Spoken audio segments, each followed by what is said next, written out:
अगली जो रिएक्शन आपकी है वह है द्विविस्थापन अभिक्रिया। द्विविस्थापन अभिक्रिया, वहां पर क्या था, विस्थापन था, और यहां पर आपका क्या है, द्विविस्थापन है। द्वि का मतलब यहां किससे होता है, आपका दो से होता है। विस्थापन का मतलब वही क्या आपका प्रतिस्थापन से ले सकते हो या हटाना से ले सकते हो, प्रतिस्थापन से ले सकते हो इस चीज को। क्या कह दूं, प्रतिस्थापन, प्रतिस्थापन। तो यहां पर क्या होगा, दो का प्रतिस्थापन होगा, यानी द्वि का मतलब दो। तो जिन रिएक्शन में दो पदार्थों का, मूलकों का या आयनों का प्रतिस्थापन होगा, क्या कह सकते हैं, दो आपके क्या हो सकते हैं, पदार्थ हो सकते हैं। दो पदार्थ, आयन या मूलक, इनका यदि प्रतिस्थापन हो रहा है, दो का प्रतिस्थापन हो रहा है, तो वो कौन सी कहलाती है, आपकी द्विविस्थापन कहलाती है। जैसे यहां पर मैं ले लूं कि आपका ए बी है, दूसरा आपका ये सी और डी, दो आपके अभिकारक है। अब यहां पर क्या होगा, इनका परस्पर प्रतिस्थापन होगा।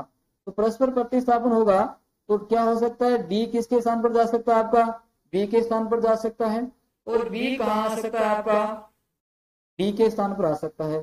तो नई जो रिएक्शन आपकी क्या बन जाएगी, वो ए डी प्लस का सी बी बन जाएगी ना।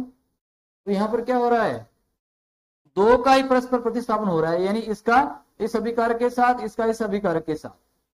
तो क्या कहा कि पदार्थ, आयन या मूलक, कोई भी परमाणु हो सकता है, उसका यदि प्रतिस्थापन हो रहा है तो उस समय वो रिएक्शन कौन सी कहलाएगी, आपकी द्विविस्थापन अभिक्रिया कहलाती है। चलिए इसकी परिभाषा और एग्जांपल लिखते हैं। सबसे पहले इसकी है परिभाषा। तो क्या कहेंगे कि वे रासायनिक अभिक्रिया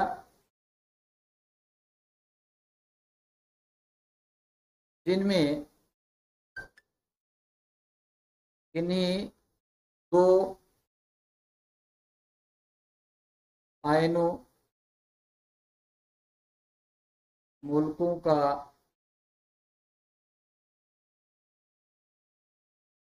प्रतिस्थापन हो, क्या कहा, दो आयन मूलकों का प्रतिस्थापन हो, तो उस समय आपकी रिएक्शन कौन सी कहलाएगी, द्विविस्थापन रिएक्शन कहलाएगी।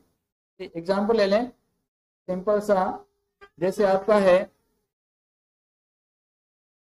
HCl प्लस का NaOH, एक अम्लीय पदार्थ ले लिया यहां पर मैंने, अम्ल ले लिया, और ये क्या ले लिया यहां पर, क्षार ले लिया। इन दोनों की रिएक्शन करवाते हैं तो रिएक्शन से क्या बन रहा है, आपका नया पदार्थ यहाँ क्या बनेगा, NaCl प्लस का H2O बनेगा। तो यहां पर देखो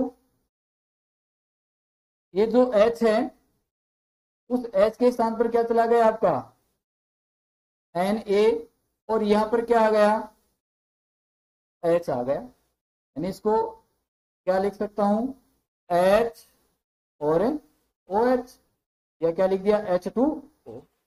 तो यहाँ पर दो मूलकों का आयनों का प्रतिस्थापन हो रहा है ना, तो दो का प्रतिस्थापन हो रहा है, तो कौन सी अभिक्रिया कहला रही है, यहाँ पर ये द्विविस्थापन अभिक्रिया कहलाती है। कौन सी अभिक्रिया कहलाएगी, द्विविस्थापन अभिक्रिया। समझ में आ रहा है, यहाँ पर क्या बन गया, ये लवण बन गया, और प्लस में ये क्या है, जल। तो ये देखो एग्जाम्पल आपका महत्वपूर्ण एग्जाम्पल है। ये किस अभिक्रिया का एग्जाम्पल है, एक तो द्विविस्थापन का हो गया, किसका हो गया, द्विविस्थापन का। इसके अलावा इस एग्जाम्पल को एक दूसरी अभिक्रिया के रूप में और काम में लिया जा सकता है। दूसरी अभिक्रिया के रूप में किसको काम में लें, उदासीनीकरण, उदासीनीकरण अभिक्रिया।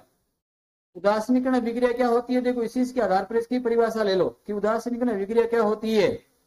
उदासीनीकरण कौन सी होगी, जिसमें एक पदार्थ अम्लीय है, दूसरा पदार्थ क्षार है। जब अम्ल और क्षार की दोनों की क्रिया करवाते हैं तो क्रिया करवाने से लवण और जल बनता है। तो उदासीनीकरण अभिक्रिया की परिभाषा क्या हो गई कि जब अम्ल व क्षार की क्रिया करवाते हैं, जब अम्ल व क्षार की क्रिया करवाते हैं तो लवण और जल बनता है। इस अभिक्रिया को क्या कहा जाएगा? उदासीनीकरण अभिक्रिया कहा जाता है। और ये किसका एग्जाम्पल? आपका द्विविस्थापन का भी एग्जाम्पल है, उसका भी आपका उदाहरण है। तो चलो समझ में आ गई बात? तो कमेंट्स करके बताओ, देखें जल्दी से कमेंट्स करो। इतने ज्यादा क्लियर हुआ तो कमेंट्स करो। नरेंद्र, अनिल, सुमन, जसराज, अनिल, मनोज, प्रभु, अक्षिता, कमेंट्स करो बेटा। डाउट हो तो आप दोबारा कमेंट्स करो। उससे संबंधित टॉपिक क्लियर हुआ तो उससे संबंधित कमेंट्स करो। देखें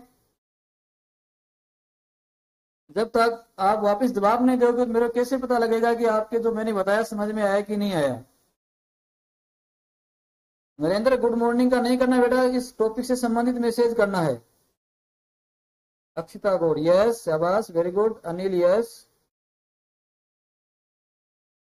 बाकी और बच्चे? Prabhu, yes, yes sir, no problem. Jasraj, शाबाश।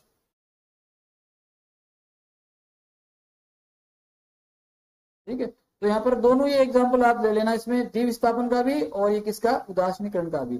परिभाषा इसकी उदासीनीकरण की क्या हो जाएगी कि अम्ल और क्षार क्रिया करके, सुमन, यस, शाबाश, अम्ल और क्षार क्रिया करके लवण और जल का निर्माण करते हैं, उसको क्या कहा जाता है? उदासीनीकरण अभिक्रिया कहा जाता है। क्लियर? चलो आगे। AgNO3 plus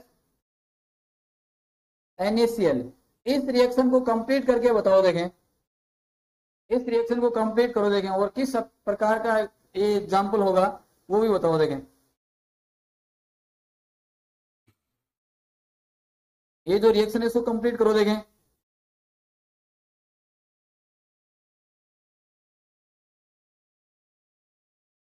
inter doubt here है, यहाँ पर आप कंप्लीट करके इसके इमेज लेकर आप भेज सकते हो। चलो देखें सबसे पहले कौन भेजता है?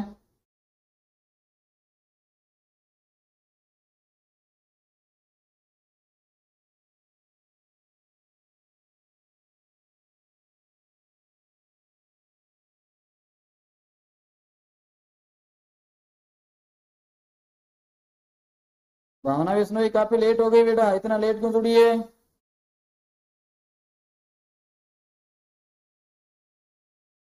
चलो इसको कंप्लीट करो। देखें रिएक्शन जो लिखे मैंने इसको कंप्लीट करके बताओ।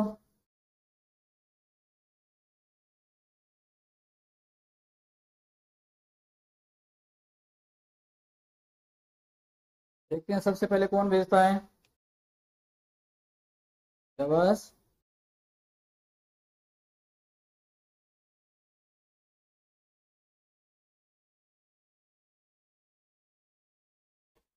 अभी तक किसी का जवाब नहीं आया।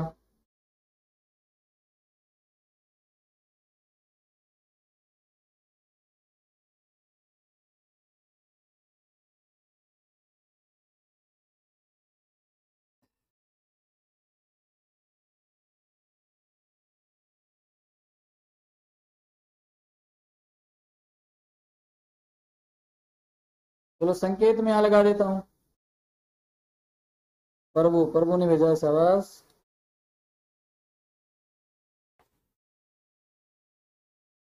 बेटा गलत भेजा है, Na2O3 थोड़ी आएगा। प्रभु गलत है।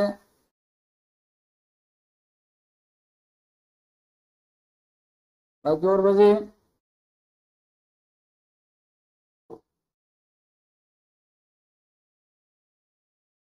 चलो चलो कमेंट्स करो, देखें जल्दी जल्दी जल्दी बताओ।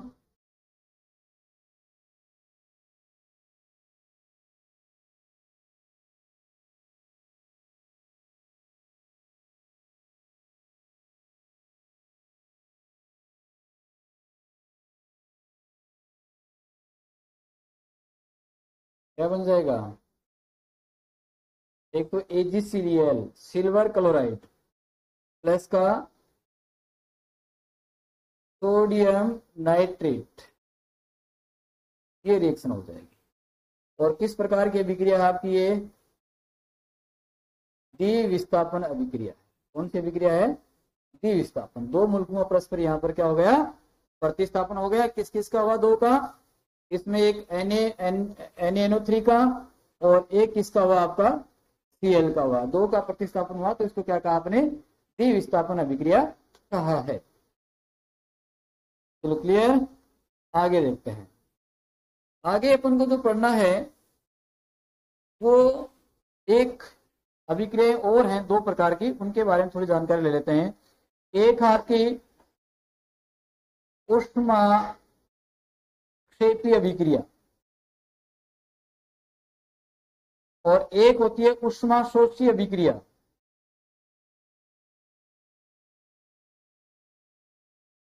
ऊष्माक्षेपी और ऊष्माशोषी अभिक्रिया। इसमें देखिए क्या होगा। ऊष्माक्षेपी, ऊष्माक्षेपी आपका दो शब्दों से मिलकर बना हुआ है। एक शब्द उष्मा है, दूसरा यहां पर किसका ले रखा है? क्षेपी का। उष्मा, उष्मा का मतलब आपका किससे ले लेते हैं? ताप से ले लेते हैं या ऊर्जा से ले लेते हैं, ठीक है।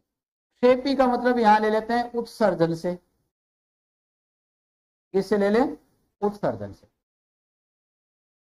और यहां पर उष्मा वही आपका क्या हो गया? ऊर्जा प्लस शोषी। शोषी का मतलब लिया जाएगा यहां पर किससे? अवशोषण से। किससे लेंगे? अवशोषण से। तो यहां पर देखो कि ऊष्माक्षेपी, पहले कौन सी लिखूं मैं? यहां पर ऊष्माक्षेपी लिखूं। पहले इसका शाब्दिक अर्थ आप जान जाओगे तो उसकी परिभाषा आप आराम से बना पाओगे। यहाँ पर शाब्दिक अर्थ में क्या होता है? उष्मा का मतलब ऊर्जा है, क्षेपी का मतलब उत्सर्जन है। तो अपनी भाषा में इसको क्या लिख दोगे कि वे रासायनिक अभिक्रियाएं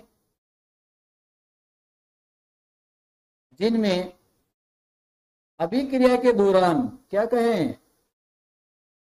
अभिक्रिया के दौरान उष्मा या ऊर्जा का, उष्मा का उत्सर्जन किया जाता है। उष्मा का उत्सर्जन किया जाता है। जिसमें उत्सर्जन होगा तो कौन सी कहलाएगी? आपकी ऊष्माक्षेपी अभिक्रिया कहलाएगी। कौन सी कहलाएगी? ऊष्माक्षेपी अभिक्रिया। दूसरी, दूसरी कौन सी बताई? ऊष्माशोषी। दूसरी कौन सी है? ऊष्माशोषी। ऊष्माशोषी, ऊष्माशोषी का मतलब क्या है? अवशोषण करना। तो क्या परिभाषा आ जाएगी कि वे रासायनिक अभिक्रिया जिनमें उष्मा का उत्सर्जन किया जाता है। क्या करते हैं? उष्मा का उत्सर्जन किया जाता है, उत्सर्जन करते हैं। वो सभी अभिक्रिया कौन सी कहलाती है? ऊष्माशोषी अभिक्रिया कहलाती है। तो एक सामान्य से जानकारी थी जो आपको दिमाग में रखनी चाहिए। अब उसके बाद में आगे जो अपन पढ़ने वाले हैं, दो टॉपिक इसमें आपके और रह गए हैं चैप्टर में। एक आपका इसमें मुख्य रूप से है उपचयन और अपचयन। एक तो इसके बारे में पढ़ना है, एक पढ़ना है संयुक्त क्षारण के बारे में कि संयुक्त क्षारण क्या होता है, और एक पढ़ना है विकृत गंधिता कि विकृत गंधिता क्या होती है। ये जो तीन टॉपिक आपके रह गए हैं ये आगे आने वाली क्लास में पढ़ेंगे। तो आज की क्लास का इतना ही। क्लास वॉच करने के लिए सभी का धन्यवाद। अक्षिता, अभी आपने मैसेज भेजा है, ठीक है।